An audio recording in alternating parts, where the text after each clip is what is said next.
Stop overthinking. Not every silence is a signal. This one sentence could save countless relationships if people truly understood it. Silence in a relationship is not always a red flag, an insult, or a withdrawal of love. Sometimes it's just quiet. Sometimes it's just space. But in the minds of many women, especially those who have been hurt or disappointed before, that quiet can feel deafening. It becomes a breeding ground for doubt, fear, and mental storytelling that has nothing to do with reality. Here's how it often goes. A man doesn't respond to a text for a few hours, and instantly the mind kicks into high gear. Is he mad at me? Did I say something wrong? Is he losing interest? Is he with someone else? These questions don't come from evidence. They come from emotion, often rooted in insecurity, trauma, or a history of being let down. The worst part is the mind doesn't stop there. It builds a case, constructs a theory, creates a whole emotional movie from a few quiet hours. Meanwhile, the man might just be working, or taking a nap, or going through something of his own that has nothing to do with you. Maybe he's overwhelmed, mentally drained, or simply needs a moment of silence to recharge. But if overthinking gets the best of you, you won't give him that grace. Instead, you'll send another text, then maybe another, then one more laced with passive aggression or sarcasm, all because silence made you uncomfortable. Overthinking is not love. It's fear dressed up in effort. It's trying to manage someone else's thoughts or emotions by obsessively decoding their every word or pause. And here's the brutal truth. If you constantly need reassurance from someone else's actions, it means you haven't found peace within yourself yet. That's a hard pill to swallow, but it's necessary medicine. Because peace doesn't come from control. It comes from trust. Overthinking is also rooted in the need for certainty. But relationships don't come with guarantees. You can't love someone and demand full emotional predictability at the same time. That's not connection, that's control. If you're always trying to analyze what he meant, why he didn't call, or what that sigh was about, you're not giving the relationship room to breathe. You're choking it with expectations and assumptions. Let's talk about what overthinking actually does. First, it creates distance. Constant questioning, checking in, or reading between lines pushes a man away. Not because he doesn't care, but because he feels like he can't just be. He feels like he's under surveillance, not in a relationship. No one wants to feel like they're constantly being evaluated, and no one can relax or be their full self when they're walking on eggshells. Second, overthinking drains your energy. It keeps you up at night, it steals your joy during the day, and it makes you react to situations that never even existed. You could be enjoying your day, but instead, you're fighting a mental battle in your head over something he never said. That's emotional exhaustion, and it's self-inflicted. Third, it builds resentment. When you overthink, you start assuming the worst. And when you assume the worst, you begin to treat him through that lens. You respond with coldness, sarcasm, or passive anger. He feels confused because he didn't do anything. But to you, he's already guilty of a crime he never committed. That mismatch in emotional reality. It creates tension that didn't have to be there in the first place. To stop overthinking, you have to rebuild trust, not just in the person you're with, but in yourself. You need to believe that you can handle silence without spiraling, that you can survive not knowing every detail, that your worth doesn't decrease just because he didn't text back right away. You have to remind yourself that his silence isn't a reflection of your value. Also, learn to pause. The moment your mind starts running wild, take a step back. Ask yourself, do I have evidence or do I just have emotion? 9 times out of 10, you'll find that it's your imagination fueling the fire, not the facts. When you get into that space, ground yourself. Go do something that brings you back to the present. Take a walk, write your thoughts out, call a friend who brings calm instead of chaos. And finally, remember this: not every pause is rejection. Not every silence is a warning. Sometimes it's just life being life. People get tired. People go through things. People need moments. And a good relationship is one where both people feel safe enough to have quiet without fear. Comparison kills connection. It's one of the most subtle yet destructive habits a woman can bring into a relationship, often without even realizing it.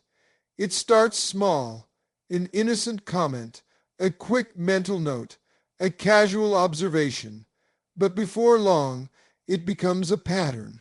A silent but powerful wedge between two people trying to build something real. You may look at another couple on social media and think, "Why doesn't my man post me like that?"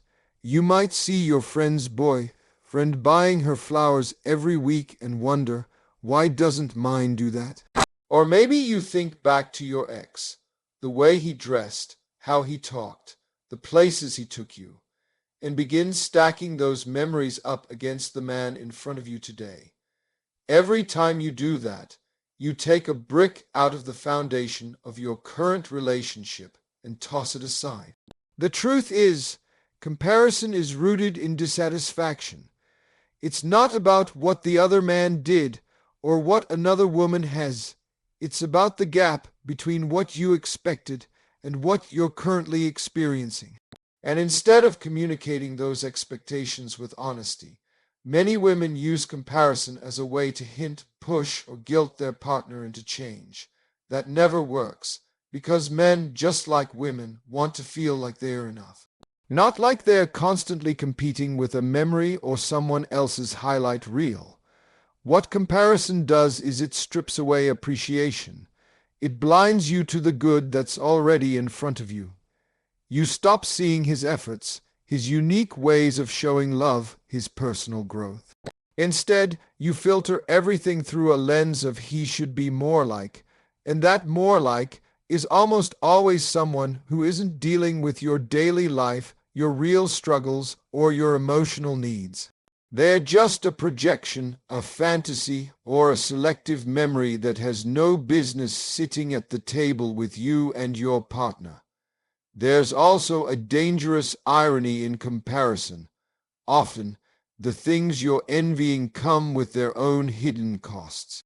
That couple on Instagram posting romantic vacations might be drowning in debt. That ex who gave grand gestures might have also cheated or manipulated. The man who opens doors and buys roses might not listen when you speak or value your goals. But the mind conveniently forgets those realities when it's in comparison mode. It edits the memories and idealizes moments, making everything seem better than it actually was. Men feel this too. They might not say it outright, but they can sense when they're being measured. When their best isn't good enough because it doesn't look like someone else's, that slowly drains their effort. They stop trying because trying begins to feel pointless. And once a man feels like nothing he does will ever be enough, he emotionally detaches. Not out of anger, but out of quiet defeat. What most women don't realize is how powerful genuine appreciation can be. When a man feels admired, not compared, he wants to give more. He wants to rise to the occasion, not because he's being guilted, but because he's being seen. Admiration fuels affection. Gratitude creates connection, but comparison, that creates resentment. It makes your partner feel like he's always 10 steps behind a man who isn't even in the room. Another danger of comparison is that it becomes a habit that doesn't stop at your partner. Once you start comparing him, you'll start comparing your relationship, your timeline, your life. You'll feel behind. You'll start doubting whether this love is good enough, strong enough, exciting enough. And you'll miss out on the real magic happening right in front of you. The everyday love, the small moments, the quiet sacrifices. Every relationship is different. What works for one couple might not fit yours at all. There's no universal formula for love, no one size fits all, man. The key is to know what you need, what your values are, and whether the man you're with shows up for those things. Not whether he's more romantic than your ex or more polished than your friend's husband. That kind of scoreboard will only keep you in a loop of dissatisfaction. Instead of comparing, try celebrating. Celebrate the effort, even when it's not perfect. Celebrate growth, even if it's slow. Celebrate presence over performance. Because real love isn't about flash, it's about consistency, care, and connection. But if you're too busy watching someone else's lane, you're gonna crash in your own. Comparison robs you of the ability to love a man for who he truly is, and that's the first step to losing the very thing you say you want to protect. Unhealed hearts hurt good men. That's a hard truth most don't want to admit, but it plays out in relationships every single day. A woman can walk into a new connection carrying the weight of old wounds. Betrayals, lies, disappointments, heartbreaks she never really processed. And before she even realizes it, she begins bleeding on someone who never cut her. That new man, the one trying to love her with sincerity, now finds himself navigating landmines he didn't plant. It starts subtly. Maybe he says something harmless, but it triggers an old memory of being dismissed. Maybe he takes a little too long to reply to a message, and suddenly she's reliving the anxiety of a man who ghosted her before. Maybe he goes quiet to gather his thoughts, but she assumes he's about to leave, just like the last one did. These aren't signs that he's doing something wrong. They're signs that she hasn't healed, and without healing, the past becomes a filter over the present, distorting even the purest intentions. A good man will try to understand. He'll listen, be patient, reassure. But even the strongest man has limits. When he constantly feels like he has to prove he's not the one who hurt you, it slowly begins to drain him. He becomes more cautious, more quiet, more distant, not because he doesn't care, but because he's being punished for crimes he didn't commit. It's like stepping into a courtroom and being sentenced before even being heard. When a woman hasn't healed, trust becomes a battle. She may say she wants honesty, but she questions every answer. She may crave intimacy, but she builds walls the moment someone tries to get close. Her actions are protective, but they're also destructive. She's not trying to hurt the man in front of her. She's just trying not to get hurt again. But in that defensive stance, she ends up creating the very distance she fears. There's also a subtle self-sabotage that begins to unfold. A good man tries to love her, but she doubts his motives. If he's too nice, she questions whether it's real. If he gives her consistency, she gets suspicious. She's so used to chaos that peace feels foreign. She waits for the other shoe to drop. She creates conflict just to feel control. That's what unhealed pain does. It convinces you that love has to hurt, that happiness can't last, that every man is just one mistake away from turning into the one who broke you. And while she's reacting from pain, the good man is absorbing the impact. He's walking on emotional eggshells, unsure of how to show up without triggering a meltdown. He wants to be there, but he's constantly dodging reactions that aren't meant for him.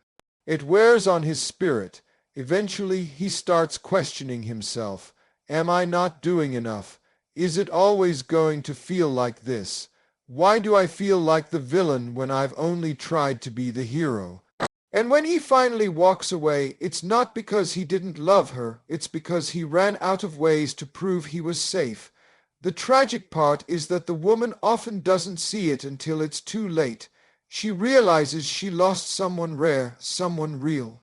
But by then, the damage is done, And even worse, the pain of that loss just adds another layer to her wounds, making her even more guarded for the next man who tries to love her. It becomes a cycle. Hurt, react, lose, hurt again. Unhealed hearts aren't bad. They're just wounded, but wounds need tending. They need acknowledgement. They need work. You can't just slap love on top of trauma and expect it to hold. Love can't be the bandage for a bleeding soul. It has to be the reward after you've done the work of healing. A good man will give you grace, but he cannot fix what you won't face. He can love you, support you, and stand by you, but he can't carry your emotional past on his back forever. At some point, healing has to be your job. Because when you finally choose to heal, to let go, to trust again, not blindly but bravely, you give love the space to grow into something beautiful instead of something bruised. Unhealed pain isn't your fault, but healing is your responsibility. And until you take that responsibility seriously, even the best man may eventually have to walk away, not because he didn't care, but because love shouldn't feel like punishment. Speak your needs without apology. That sounds simple, but for so many women, it feels like one of the hardest things to do in a relationship. Somewhere along the way, women were conditioned to believe that asking for what they need makes them demanding, needy, or difficult. So instead of speaking their truth, they swallow it. They shrink it down. They try to be low, maintenance, easygoing, agreeable, even when their heart is screaming for more. The problem is, unspoken needs don't go away. They sit quietly in the background, building pressure. You tell yourself, it's okay, I can deal with it. But the more you suppress, the more resentment grows. And resentment is like rust. It slowly eats away at the relationship, even if everything looks fine on the surface. When a woman downplays her needs to keep the peace, she doesn't actually protect the relationship. She poisons it, because eventually the frustration leaks out. Maybe it comes out as passive aggression. Maybe it shows up in sarcasm or emotional distance. Maybe it turns into a full-blown explosion over something small, because it's not really about what just happened. It's about everything she's been holding in. There's nothing wrong with having needs. Every healthy relationship is built on the exchange of emotional, physical, and spiritual needs. You need affection, attention, respect, support, honesty, consistency. Those aren't luxuries, they're basics. Yet too many women convince themselves they're asking for too much when they ask for the bare minimum. And they do it because they're afraid of scaring him away, afraid of being rejected, afraid of hearing no. But here's the truth. If your needs chase him away, he was never your man to begin with. A good man doesn't run from a woman who knows what she wants. He respects her more for it. He may not meet every need perfectly, but he will try. He will listen, not because he feels pressured, but because he values the relationship enough to show up. But he can't meet a need he doesn't know exists. He's not a mind reader, and silence is not a strategy. A lot of women test men instead of telling them the truth. They wait to see if he'll do something without being asked. They drop hints, hoping he picks them up. And when he doesn't, they get disappointed. But that's not fair. A man who doesn't do what you never asked him to do isn't wrong. He's uninformed, clear is kind, honest is healthy. Silent suffering is not noble itself. Betrayal, speaking your needs doesn't make you weak. It doesn't mean you're insecure. It means you respect yourself enough to ask for what makes you feel safe, seen, and supported. It means you believe your voice matters in the relationship just as much as his. And it means you're showing up as your full self, not a filtered version of you designed to be more likable. You were not created to be convenient. You are not here to be so easy to love that you erase yourself in the process. You're allowed to say, I need more time together. You're allowed to say, I don't feel emotionally connected right now. You're allowed to say, I need clarity, I need effort, I need affection, and you don't need to cushion it with 10 disclaimers. You don't need to apologize for wanting what makes your heart feel secure. Of course, timing and tone matter. The way you express your needs should come from a place of clarity, not chaos. But never let the fear of how he might react keep you from being honest. Because if honesty breaks the relationship, it was being held together by illusion anyway. What you'll find is that when you start speaking up, something shifts, not just in your relationship, but in you. You stop settling, you stop second guessing, you stop walking on emotional eggshells, and you start standing in your truth with power and grace. That kind of confidence is magnetic. It draws in the right kind of love, the kind that sees you, hears you, and wants to meet you where you are, not where it's easiest for them. The right person will not be annoyed by your needs. They'll be honored by your honesty. They won't call you too much. They'll call you worth it. But it starts with you choosing to speak up, not out of desperation, but out of deep self-respect. Because your needs matter, your voice matters, and you don't have to apologize for wanting to feel whole in love. Potential isn't a plan. It's a promise without a timeline, a vision without structure, a dream that sounds beautiful but often lacks action. Too many women fall in love with what a man could be rather than who he actually is right now. They get caught up in the charm, the sweet talk, the grand ideas, and the imagined future that looks so good on paper. But the truth is, potential doesn't build a relationship. Consistency does. Intentions don't raise a family. Follow-through does. A man's dreams don't mean much if he never moves his feet. It's easy to get swept up in potential because it feels like hope. It feels like you're investing in a masterpiece in progress. You tell yourself, he's going through something right now, or he just needs a little push. Or one day he'll get it together, and maybe he will, but maybe he won't. And in the meantime, you're holding on, waiting, sacrificing, adjusting, lowering your standards little by little in the name of love. You start becoming his coach, his motivator, his therapist, his cheerleader, even his savior, all while slowly losing pieces of yourself. You put your needs on hold because you don't want to seem impatient. You downplay your desires because you don't want to pressure him. You keep convincing yourself that once he gets there, everything will fall into place. But what if he never gets there? What if the man he is now is the man he will always be? Potential is not a solid foundation. It's a risky bet. And when you build a relationship on potential, you often end up doing all the building. You're laying the bricks, pouring the cement, drawing the blueprint, and hoping one day he'll show up with the tools. But love is not a one-woman renovation project. You can't carry the vision for two people. A relationship should be a partnership, not a construction site. A lot of women confuse love with patience, and they end up stuck in situations that drain them emotionally, mentally, and spiritually. They wait years for a man to become who he said he would be while ignoring who he shows he is daily. Words are easy.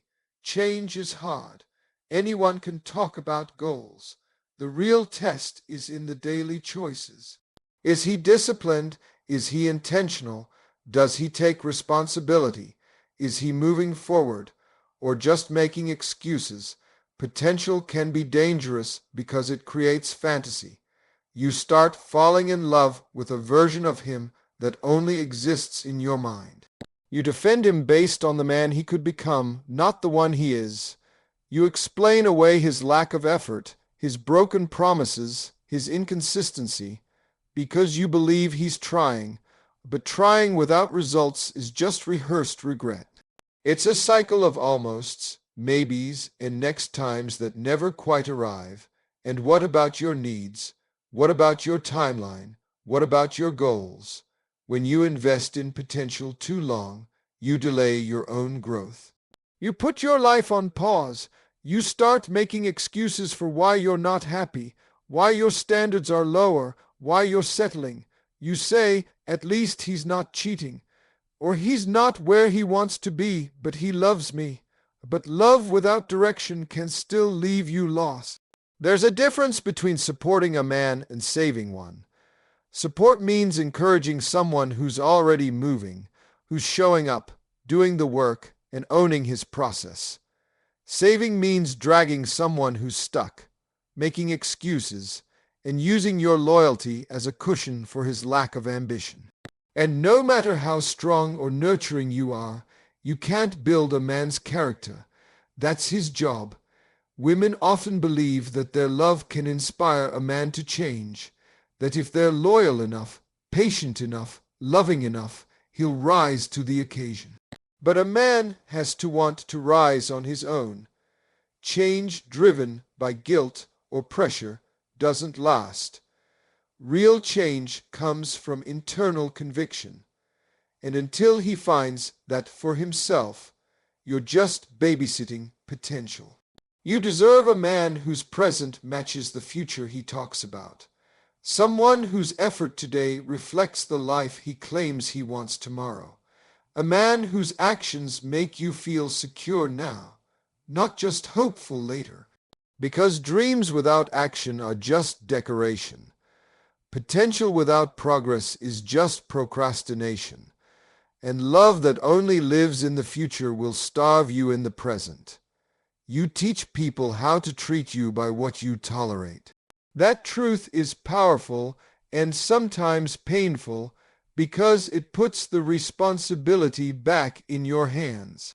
It means that every time you accept less than you deserve, every time you stay silent when you should speak up, every time you let something slide that hurt you, you're setting the tone for how others will engage with you moving forward.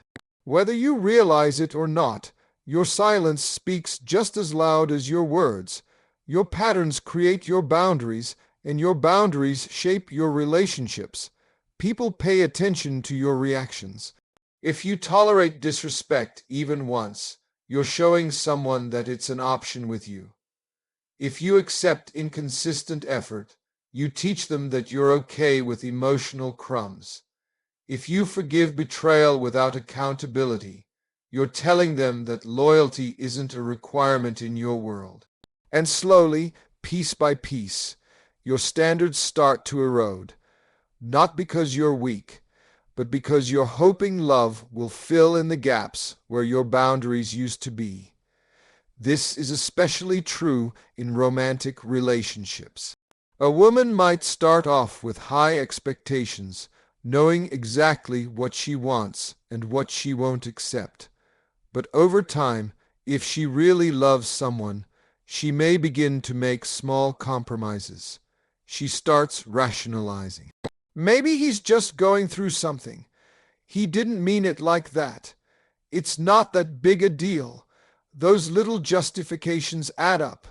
And before she realizes it, the line she drew in the sand is so far behind her, she can't even see it anymore. Tolerating the wrong behavior teaches others that their comfort matters more than your pain. When you bite your tongue to avoid conflict, when you put their needs first every single time, when you downplay your feelings to seem easygoing, you're reinforcing a dynamic where your voice is optional and their behavior has no consequences. That's not love, that's self-erasure, and people will take advantage of that, not always out of cruelty, but out of habit. If someone learns they can treat you any kind of way and you'll still be there, why would they change? The truth is, people treat you according to the rules you enforce. You might think setting boundaries will push them away, but the opposite is true. The people who are meant to be in your life will respect you more when you stand firm in your standards. The ones who walk away weren't aligned with your worth to begin with. It's not your job to bend yourself into something smaller just to keep someone close. It's your job to protect your peace, to honor your needs, and to create space for relationships that pour into you, not drain you. And it goes beyond romantic love. This shows up in friendships, family dynamics, work environments. If a friend constantly cancels plans and you say nothing, you're teaching her that your time doesn't need to be honored.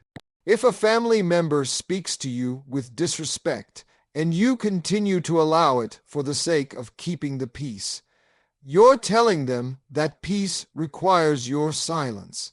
If your boss overloads you without appreciation and you keep taking it, you're setting the precedent that your boundaries are negotiable. Teaching people how to treat you begins with how you treat yourself. If you don't respect your own limits, no one else will. If you constantly prioritize others while neglecting yourself, you're sending a message that your needs are second tier.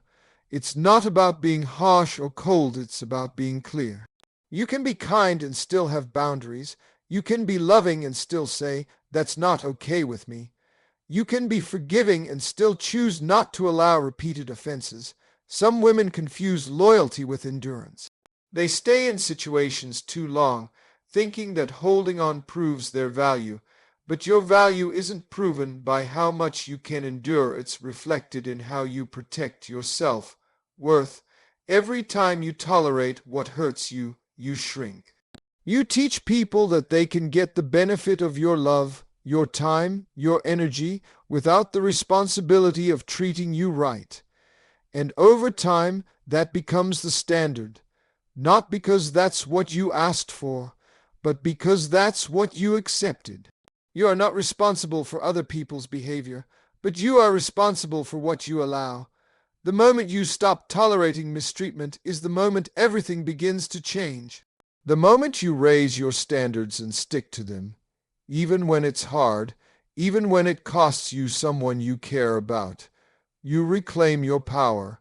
You stop teaching people that you're available for anything less than respect, effort, and truth. And once you set that standard, the ones who truly see your worth will rise to meet it. Know your worth before you give your heart. That's not just a phrase. It's a foundational truth that too many people learn the hard way. When you don't truly know your worth, you're more likely to attach yourself to someone who doesn't see it either. You accept less because deep down you're not sure you deserve more. And when you build a relationship from that place of uncertainty, what you get isn't love, it's dependency, confusion, and emotional compromise. A woman who doesn't know her worth will try to earn love instead of expecting it. She'll overextend, overgive, and overcompensate just to feel valued. She'll ignore red flags, excuse bad behavior, and tolerate inconsistency because she's more afraid of being alone than being mistreated. Her heart is so ready to pour into someone else, but she never paused to make sure she was pouring from a full place. So what she gives isn't love, it's a desperate attempt to feel needed.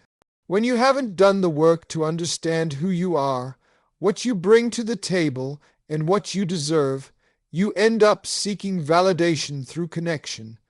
You let how someone treats you define how you feel about yourself. If they show interest, you feel worthy. If they pull away, you question everything. Your self-esteem starts to ride the roller coaster of their moods, their attention, their approval. That's not love. That's emotional instability, and it drains you. Knowing your worth doesn't mean walking around like you're better than everyone else. It means having a quiet confidence about what you bring into a relationship. It's about recognizing your value before someone else does. It's knowing that your time is precious, your energy is powerful, and your heart is not something to hand out recklessly. You don't audition for love. You don't chase it. You align with it by being your full, authentic self. A woman who knows her worth won't settle for being an option. She doesn't cling to someone who's unsure about her. She doesn't stay where she's tolerated. She goes where she's celebrated. She doesn't fear walking away because she knows walking away from the wrong thing is walking toward the right one. She doesn't beg for effort. She doesn't lower her standards to keep someone interested. She understands that the right person won't need to be convinced. When you know your worth, your heart becomes sacred ground. You no longer give it to people who haven't earned your trust. You don't give your time to relationships that drain you. You don't ignore patterns just because you're emotionally attached. You set boundaries not out of fear, but out of self-respect. You communicate your needs clearly because you believe you're worth being heard. You take your time before you invest deeply, not because you're guarded, but because you understand that access to your heart is a privilege, not a given. One of the biggest mistakes people make is thinking love will make them feel worthy. But it's the other way around. When you already feel worthy, the love you attract will reflect that. You won't chase emotionally unavailable people because your soul isn't looking to be completed. It's already whole. You'll recognize unhealthy patterns early and choose to walk away because you're not trying to fix anyone. You're trying to build something real. You'll make choices that align with your peace, not just your feelings. So many heartbreaks come not from what someone did, but from what we allowed because we didn't know who we were. We let someone else define our value, and when they mishandled it, we internalized that as our fault. But the truth is, someone else's inability to see your worth says more about their limitations than your value. You don't become less valuable just because someone failed to treat you right. You are not hard to love. You are not asking for too much. You are not difficult because you have standards. The problem isn't that you expect effort, honesty, or emotional presence. The problem is expecting it from people who are not capable or willing to give it. And when you know your worth, you won't spend your time trying to prove it to people who can't or won't see it. You'll spend your time building a life where your worth is honored, not debated. Because when you know what you bring to the table, you're not afraid to eat alone until the right one pulls up a chair.